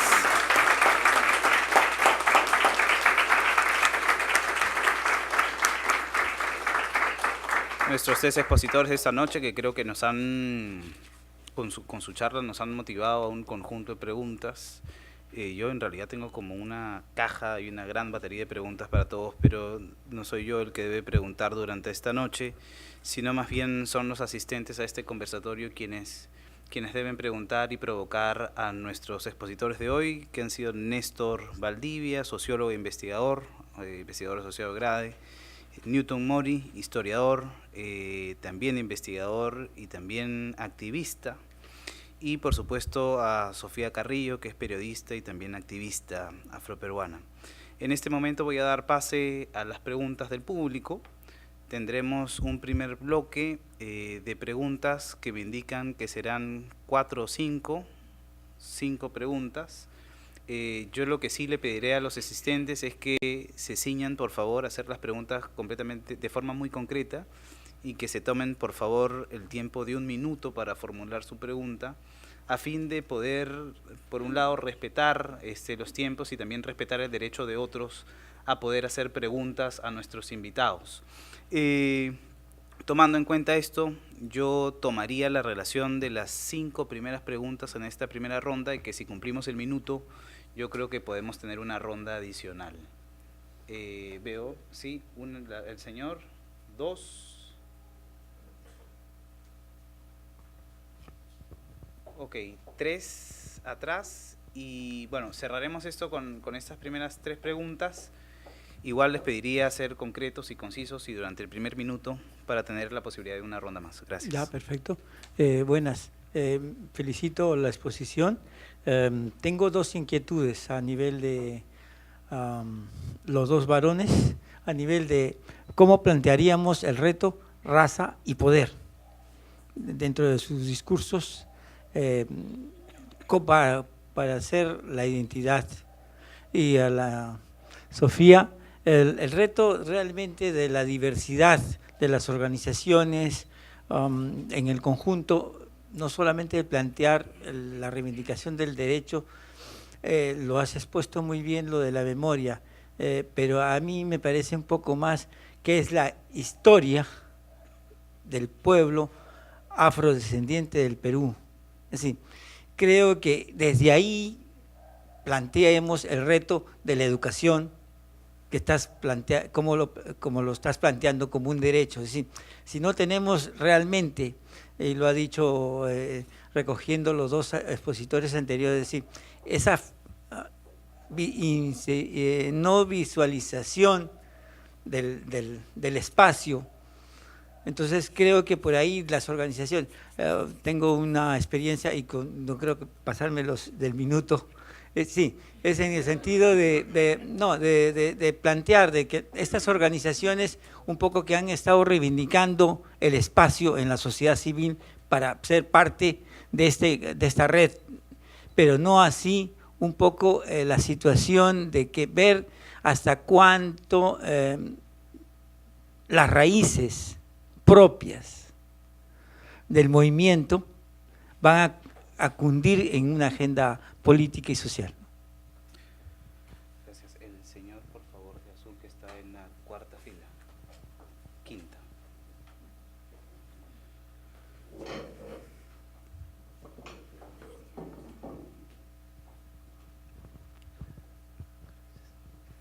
Sí, mi pregunta es puntual, ¿no? ¿Cómo construimos un discurso sobre la identidad?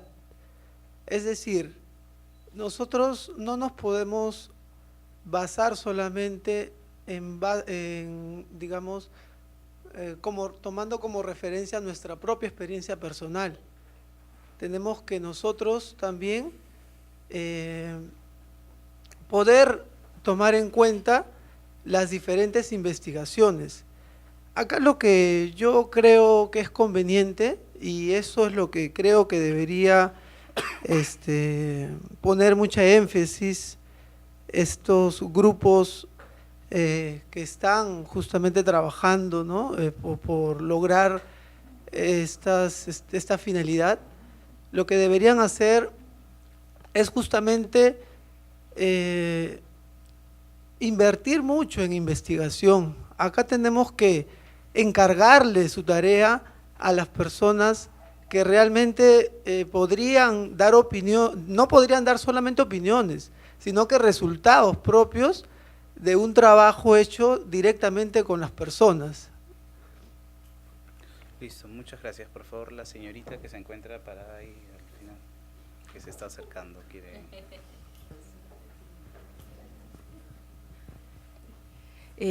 Yo tengo un par de preguntas para los panelistas, no sin antes felicitarlos por sus intervenciones. Quizás la primera tiene que ver en esta tensión del reconocimiento y autorreconocimiento. Ya alguno de ustedes lo advertía, hay una tensión entre lo que tú dices ser y lo que otra persona reconoce en ti. Y lamentablemente o afortunadamente las identidades se construyen también en esa tensión para el autorreconocimiento. Evidentemente en sociedades como las nuestras, donde la discriminación tiene múltiples causas, son, digamos, diversas y todas suceden en combo. Yo suelo decir que la discriminación viene en combo. Resulta muy complejo afirmar una identidad cuando existe todo un contexto desfavorable para ese reconocimiento. ¿Dónde allí ustedes encuentran el desafío, ¿no? O las posibilidades para el abordaje? Lo segundo es que yo soy de las convencidas que a veces los esencialismos estratégicos terminan siendo necesarios para construir identidades, sobre todo cuando los procesos de recuperación de la memoria son frágiles. En ese contexto, ¿cómo trabajar, por ejemplo, con los niños y las niñas? Donde la escuela no siempre se traduce en el contexto más favorable para formar identidades y construir y fortalecer autoestima, y al mismo tiempo una sociedad que no contribuye evidentemente porque no existe una valoración positiva de esa diversidad afroperuana. ¿Dónde ustedes encuentran ahí las posibilidades, principalmente pensando en el Estado? Solamente la última pregunta en esta ronda con el señor de chaqueta.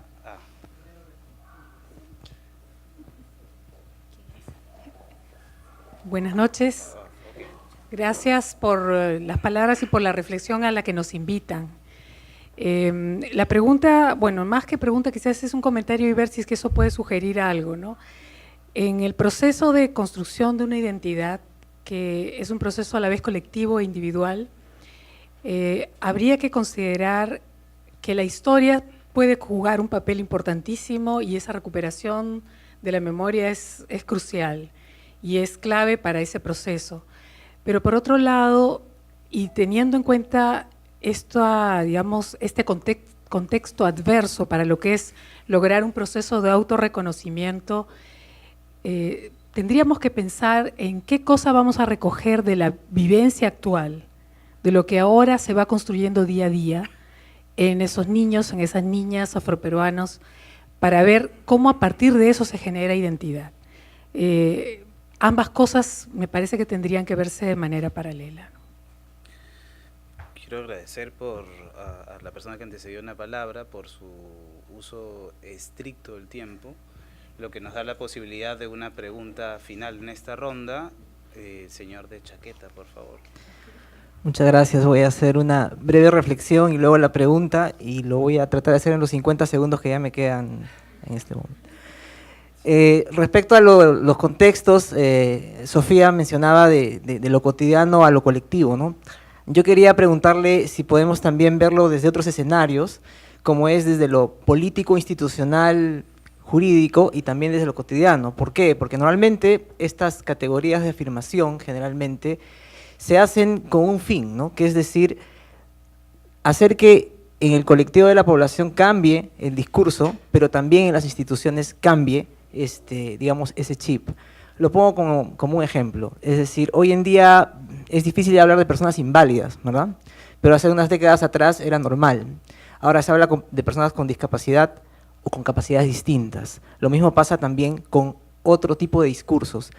Hoy sería, por ejemplo, muy difícil pensar que la Dirección de Políticas para Población Afroperuana se llame Dirección para Política de Población Negra, ¿no? Porque hay un discurso institucional, jurídico, que también es importante desplazarlo de lo cotidiano, ¿no? Entonces, la pregunta simple es, ¿estos escenarios también podrían analizarse así? Y en ese contexto, lo jurídico, institucional, político, puede jugar un rol, pero también lo cotidiano puede jugar otro rol y pueden coexistir, ¿no? Es decir, vale la pena decir políticas para población afroperuana y también hablar quizá de la categoría persona negra, en algún momento, o gente negra. Esa es la pregunta. Listo, muchísimas gracias. Yo voy a dar el uso de la palabra en el mismo orden y les pediría 3 minutos a cada uno para ver si es que podemos un poco resolver, a fin de... Es que estamos ya casi llegando a la hora final y me gustaría apelar a la capacidad de síntesis de ustedes para tratar de condensar un poco este conjunto de preguntas hacia ustedes. Empezamos con Néstor. ¿Cómo iniciamos, Néstor? Y luego. Gracias. Sí, ya, muy rápidamente. Quizás yendo un poco de las últimas preguntas hacia las primeras. Se ha mencionado, por un lado, esta necesidad de enfatizar recuperación de la memoria, pero a la vez tener en cuenta vivencia actual. Yo creo que es bien importante que la construcción de los discursos políticos tengan en cuenta esa vivencia actual y a la vez esa recuperación de la memoria, ¿no? Que de hecho ya en sí mismo tiene una intencionalidad a partir de lo que se busca como proyecto político. Es decir, la misma recuperación de la memoria implica recuperar ciertos aspectos, cierta historia que se busca resaltar, ¿no? Y en ese sentido a mí sí me parece importante recuperar la afrodescendencia como un eje, digamos, que plantea la posibilidad de que la población afroperuana ejerza sus derechos o los demande. En ese sentido no lo estoy negando, por si acaso, pero sí me parece importante que las organizaciones y el movimiento afroperuano tengan en cuenta las condiciones en las cuales actualmente vive y lo que piensa y digamos siente, en este caso la población afroperuana de bases. En ese sentido, es cierto que la investigación, ese tipo de estudios, que ojo que también lo han hecho organizaciones afroperuanas, alimenten ese proyecto político, ¿no? Me parece básico. Sin embargo, no hay muchos recursos para eso. Y una de las recomendaciones que nosotros hicimos en el estudio de organizaciones afroperuanas era que la cooperación internacional apoye eso, que se consiga, incluso el Estado peruano podría apoyar, por ejemplo, que las mismas organizaciones potencien y se fortalezcan para poder hacer ese tipo de trabajo, que me parece bien importante, porque lo político vale como discurso político, pero tiene que estar enraizado en, digamos, en un diagnóstico adecuado de la realidad, ¿no? Y finalmente, se han mencionado algunas preguntas que nos llevan al tema de la educación, tanto por el lado de poder como por el lado justamente de cómo trabajar estos temas con niños y niñas afroperuanos, ¿no? Y yo creo que ahí la educación es fundamental, es decir, es el trabajo poco que se está haciendo del Ministerio de Cultura, la presencia de personas, activistas afroperuanos, en este caso en la Dirección de Interculturalidad, me parece que es básico y sé de algunos esfuerzos que se están haciendo para introducir en la currícula estos temas que deberían además tener una perspectiva que no se queden solamente en una cuestión culturalista o de la que es una manera de entrar. Ojo, yo sí creo que es bien importante para empezar a hacer ver a todos los niños peruanos y sobre todo, y para empezar a los niños afro y niñas afroperuanas, que hay un aporte, es una manera, si solamente mostráramos lo que significó la presencia de la población afroperuana en la historia del país, yo creo que ya ahí empezaría a cambiar la valoración que la misma población afroperuana se tiene hacia sí misma, ¿no? Porque sí es cierto eso de que la identidad tiene estos dos planos, ¿no? De lo individual y lo colectivo, ¿no? Y esto supone también también supone cambiar las configuraciones o representaciones sociales que tenemos a partir de cierta imagen o cierto discurso del poder. Y yo creo que en ese sentido la educación podría ser muy importante para precisamente cuestionar, por ejemplo, las bases del racismo, las bases del sistema esclavista, lo que significó en este caso como proceso de exclusión de la misma población afroperuana, ¿no? Entonces, hacer en este caso ese ejercicio de reconstrucción histórica de lo que pasó con la población que actualmente vive y habita nuestro país y que es afroperuana, ya es un ejercicio de crítica de ese poder, ¿no? Bueno, se me ocurren tantas cosas, pero yo siempre me he enfocado en el tema de conocer los procesos, ¿no? Hablar de racismo y discriminación y plantearlo en la valoración o en la situación de determinados grupos sociales no termina de explicar el fenómeno en su amplitud, ¿no? En toda su diversidad y los enormes esfuerzos que ha habido para construir esa ideología.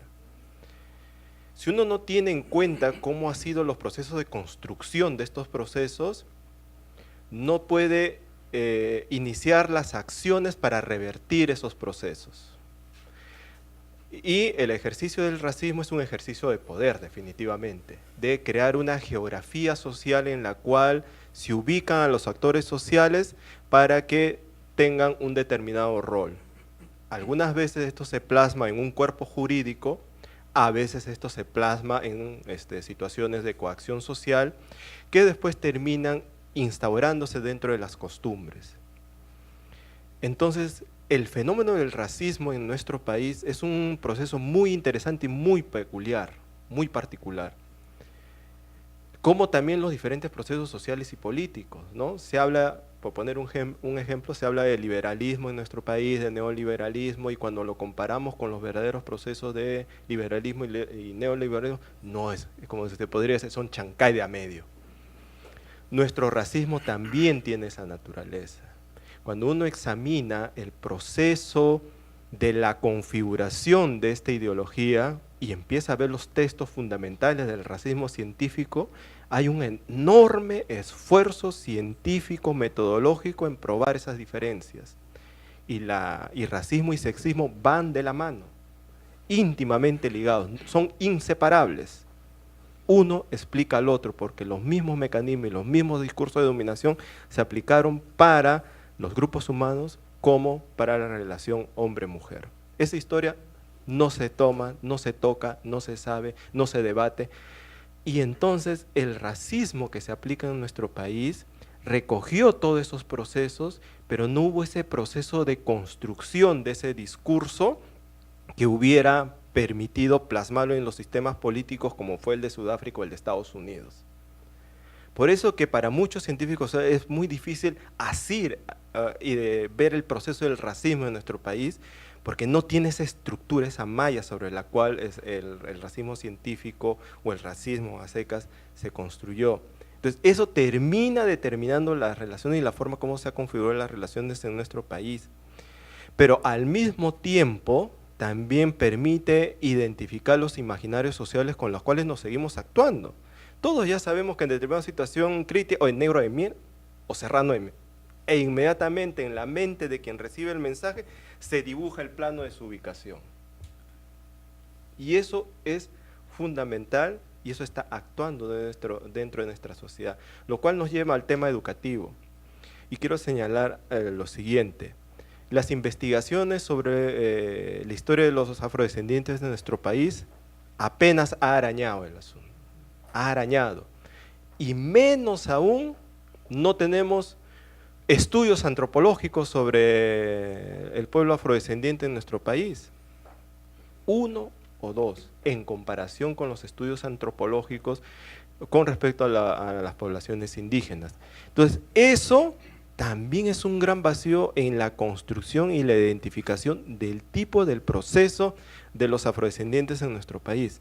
En sociología, menos todavía. Ha habido 1 o 2 estudios también. La construcción, nuevamente, es histórica en nuestro país, una historia que llega hasta 1854, centrada en Lima, e imagínense esos referentes para construir la memoria histórica actual de los pueblos afrodescendientes. Lo cual no quiere decir de que no hayan estado presentes los afrodescendientes en nuestro país, en todos los procesos. Cuando uno examina el movimiento obrero, el movimiento campesino, el movimiento sindical, encuentra afrodescendientes ahí. La experiencia histórica y política de los afrodescendientes de que encontraron los canales a través de otras organizaciones que no necesariamente llevaron el rubro de afrodescendientes para poder estar actuando, estar presentes y estar ahora donde están. Lo cual también permite en la práctica social cultural encontrar esta diversidad de la cual he hablado y de la cual también recién estamos arañando. Tenemos, digamos, publicado una parte mínima, ínfima de la tradición cultural en Yapatera, a partir del activista, de un activista, Abelardo Alzamora en Yapatera, un activista afro que se investigó, lo convirtió. Sus textos ahora forman parte del material del plan lector en Piura, en Yapatera. E igual tenemos en todo, tenemos en Ica y tenemos escritores también que están recogiendo en Chulucana, en Acarí, digamos el más connotado, el más conocido es Gregorio Martínez, ¿no? Entonces, eso no se traduce en contenidos educativos dentro de nuestros programas. Entonces, nuestra educación, al tratar de enfocar esta diversidad, está coja. Inclusive desde el gran material, de la gran cantidad de materiales que tenemos a nivel de los pueblos indígenas, nada, muy poco está elaborado como conocimiento social que se pueda plasmar en nuestros materiales educativos. Entonces ahí el campo de acción es enorme, prácticamente tenemos, y ¿saben por qué? Y disculpen que esto va en relación a lo que queremos como país. Eso lo entendió el poder colonial. ¿Qué país quería? Invirtió. Ahí están los monjes, las políticas sociales, todo. Estructuró todo el Estado para diseñar y modelar la sociedad que quería. Eso lo hicieron a inicio de la República. En el siglo XIX, hacia 1920, con las políticas indigenistas, y cuando se plasma y cuando se configura la ideología del mestizaje. Estamos en un momento coyuntural muy propicio en la cual hay una apertura de parte del Estado, las organizaciones están actuando y tenemos la gran oportunidad de reconfigurar el Estado sin atravesar por un proceso dramático, como ha sucedido en otros países, y no hay que negarlo, de luchas, de guerras, y en la cual se vuelque el poder. Estamos en un momento en el cual tenemos todas las armas, para poder construir de manera dialogada con el Estado esta resignificación de lo que somos como sociedad. Gracias, Newton, por favor. A ver, lo que me acuerdo. Sí. A ver, se ha hecho referencia sobre lo que yo señalaba en torno a la memoria. Cuando yo hablo de memoria, estoy hablando de recuento histórico también, ¿no? Es decir, estoy hablando de visibilización, estoy hablando de reconocimiento al aporte y a la presencia de los africanos esclavizados, de los afrodescendientes, en lo que ha significado la construcción de lo que somos hoy como país.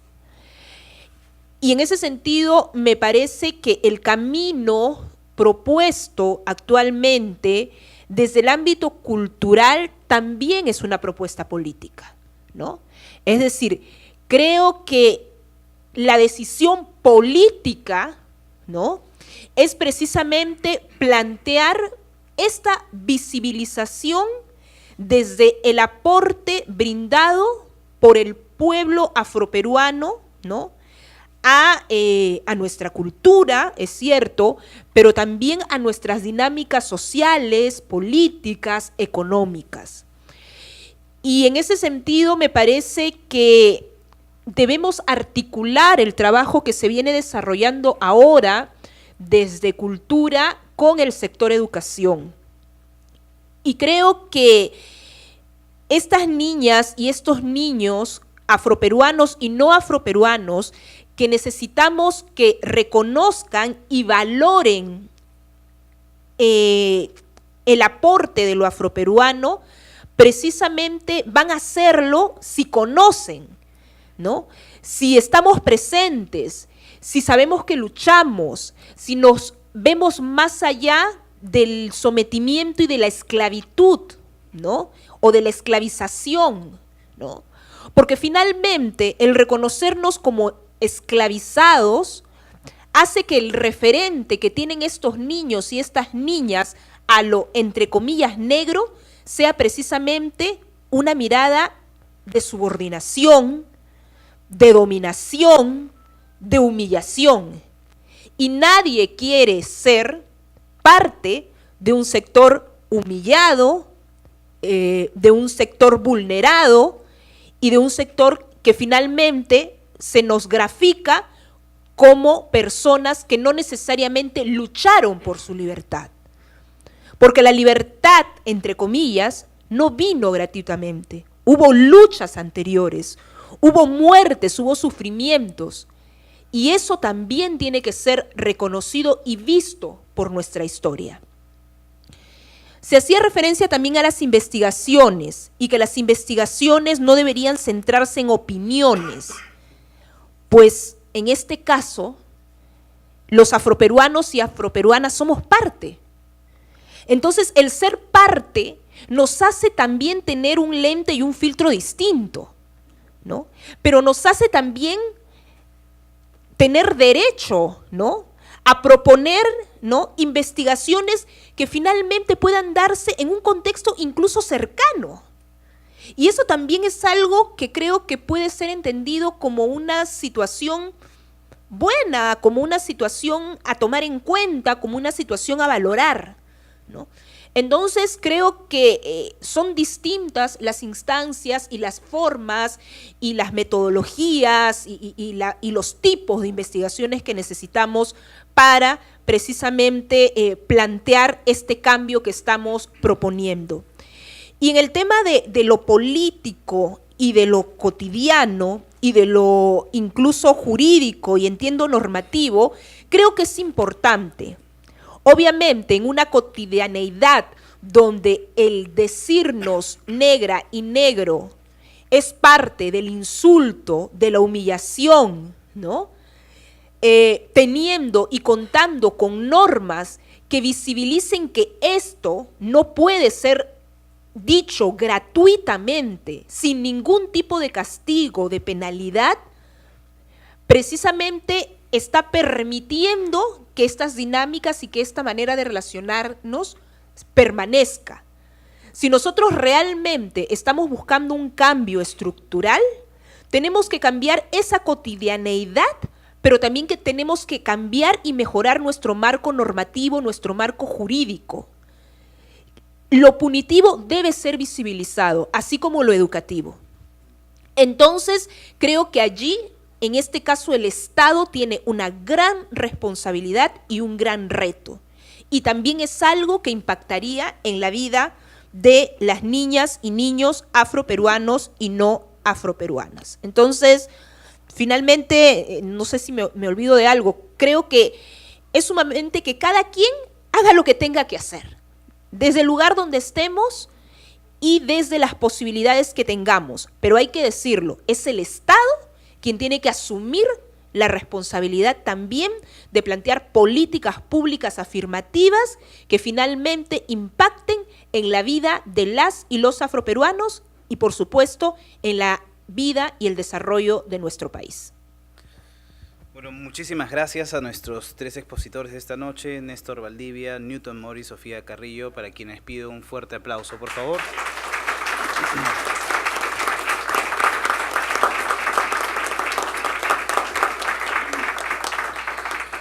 Creo que la conversación en esta noche ha sido más que interesante, nos hemos excedido del tiempo y la atención del público refleja en realidad lo importante que es seguir debatiendo sobre las y los afroperuanos, no solamente en la construcción de la memoria y la construcción de la identidad, sino también en cómo las y los afroperuanos son parte de nuestro pasado, nuestro presente y nuestro futuro.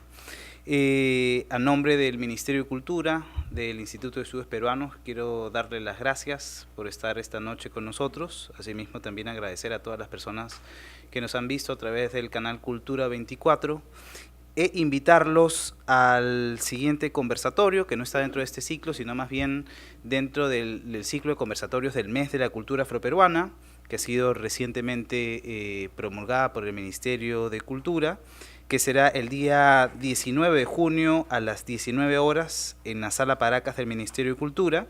Y este conversatorio está también relacionado a la construcción de la identidad y la memoria a través de un último hallazgo de don Joaquín Jaime, y se llama Don Joaquín Jaime reconstruyendo la historia a través de uno de los últimos esclavizados africanos en el Perú.